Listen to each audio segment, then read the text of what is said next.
네, 여러분 안녕하세요. 뉴스입니다. 윤석열이 이명박 사면을 두고 어제는 지금은 언급할 때가 아니다라고 답변한 부분을 두고 제가 앞선 방송에서 분명히 퇴근하고 내일이면 입장이 바뀔 것이다 라는 말씀을 드렸는데 아니나 다를까 오늘 입장이 바뀌었습니다. 윤석열은 출근길에 대선 후보 시절 이명박의 사면이 필요하다고 한 것은 아직 유효한가 라는 기자의 질문에 전직 대통령이 20 몇 년을 수감 생활하게 하는 것은 안 맞지 않습니까? 과거 전례에 비춰서 결정하겠다라고 입을 털었습니다. 어제 입장과는 180도 다른 답변으로 사실상 이명박의 사면 가능성을 언급한 것입니다. 본인이 한 말도 수시로 입장이 변하는 수준, 어제 오늘 일은 아닌데 본인의 생각과 김건희의 주문이 다른 것이 아닌가 하는 의구심이 생기는 부분입니다. 또한 검찰 편중 인사 비판에 대해서 권성동에게 검사 출신은 더 이상 기용하지 않겠다라고 말한 것이 맞느냐라는 질문에 필요하면 또 하겠다. 다 법률가들이 가야 하는 자리들이고 과거 정권에서도 전례에 따라 법률가들이 갈 만한 자리에 대해서만 검찰 출신을 배치했다. 권영세, 원희룡, 박민식 같이 검찰을 그만둔 지 20년이 다 돼가고 국회의원 3, 4선 하고 도지사까지 역임한 분들을 검찰 출신이라고 한다라면 어폐가 있지 않느냐라며 계속해서 검사 출신들을 기용하겠다라는 입장도 밝혔습니다. 본인이 이명박근혜를 감옥 보내고 문재인 대통령에게도 칼을 휘두른 장본인이자 정치검사의 완결팔인데 행여나 후배들이 자기들에게 칼을 겨누게 될까 무서운 겁니다. 그래서 선제적으로 각 부처마다 자기 측근들 감시요원으로 다 앉혀놓고 증거 없앨 거 빨리 다 없애고 문제될 만한 소지가 있는 것 깨끗이 청소하게 하는 것입니다. 그런다고 냄새가 다 지워질까요? 하수구 냄새는 잠시 막는다고 해서 없애지는 게 아닌 것처럼 말입니다.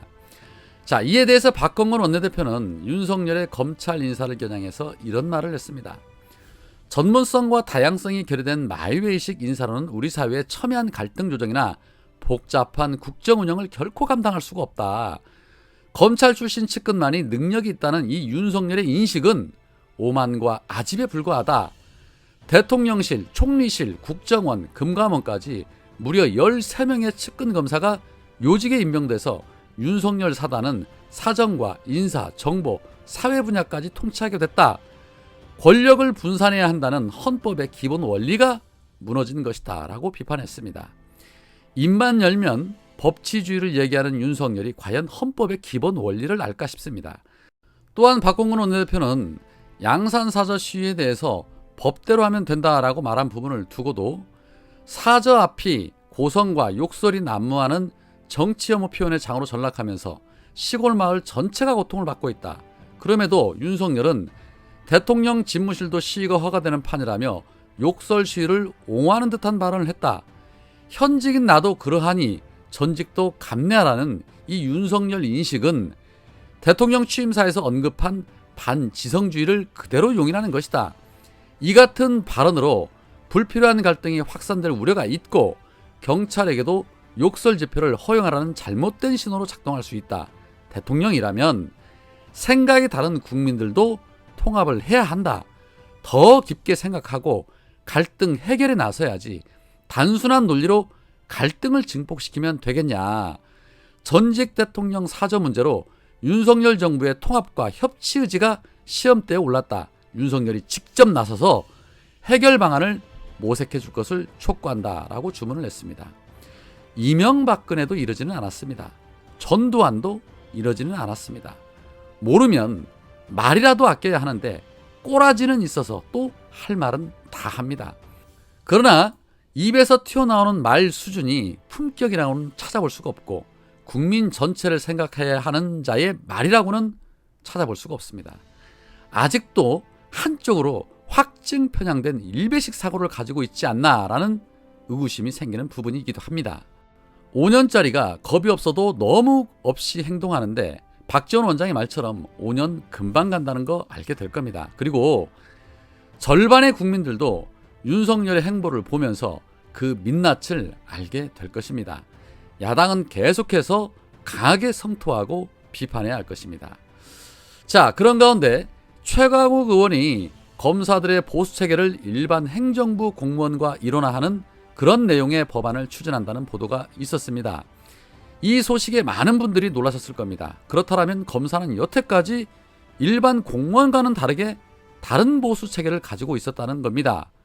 하물며 판사들보다도 급여가 높게 책정되어 있다는 거 아닙니까? 그들의 특권의식 하늘 높은 줄 모르고 있습니다. 최강욱 의원이 급여 체계를 일원화하는 입법안을 준비한다고 하자 국힘당은 사적 보복이자 국회의원 완장차고 노골적인 검찰 죽이기라며 부들부들하고 있는데 그렇게 생각하는 국민들은 많지 않을 것입니다. 국힘당이 이렇듯 반박하고 나오자 최강욱 의원은 의원실에서 발의를 추진하고 있는 법안이 검사의 월급을 박탈하려고 한다는 것은 명백한 오보다. 검사는 검찰청법과 정부조직법에 의해 명백히 행정부 소속 공무원이다.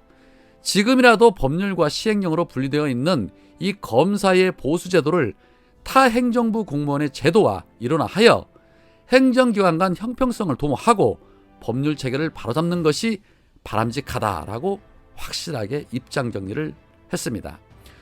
공무원이면 똑같은 공무원 기준으로 접근하는 것이 공정과 상식이자 법치국가의 기본이지 검사만 특권을 받는다는 거 납득할 수 없는 일이죠. 오히려 범죄 현장 일선에서 수사하고 검거하고 위험을 무릅쓰며 일하는 경찰 또는 생명을 담보로 위험 속에 뛰어드는 소방관들에게 그나마 조금이라도 특혜를 준다라면 그건 이해라도 할 수 있지 않을까 싶습니다.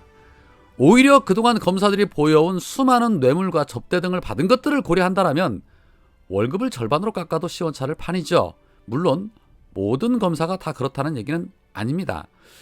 특혜를 정상화하는데 검찰 주객이라 이렇듯 사소한 것부터 특권과 특혜를 누리고 있는 검찰이기 때문에 검찰개혁의 정당성은 더 힘을 받을 수밖에 없는 것입니다.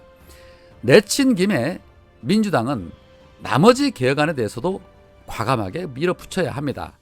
이제는 선거도 없겠다. 할 일이라고는 개혁밖에 없습니다. 검찰개혁안 마무리하고 언론개혁, 사법개혁도 시원하게 한번 마무리해 줬으면 좋겠습니다. 최재성 전 의원이 오늘 한 라디오 인터뷰에서 이번 전당대회에 이재명 의원이 100% 출마할 것이라고 예상을 한다면서 이재명 후보가 될 것이냐 말 것이냐는 뚜껑을 따 봐야겠지만 현재로서는 출마한다. 그리고 당선 가능성도 가장 유력하다라고 예측을 했습니다. 그렇습니다. 민주당에 이재명 의원 말고 누가 있습니까? 8월이 속히 와서 이재명을 중심으로 한 민주당이 윤석열과 정면 승부를 벌이며 강한 개혁의 속도를 내주는 그러한 모습을 보여줬으면 좋겠다라는 바람을 가져봅니다. 우리 민주시민들이 이 참혹한 현실 속에서도 그나마 희망의 끈을 놓지 않는 이유, 이재명이 있기 때문인데 그 희망이 속히 이루어졌으면 좋겠습니다. 오늘은 여기까지입니다. 고맙습니다.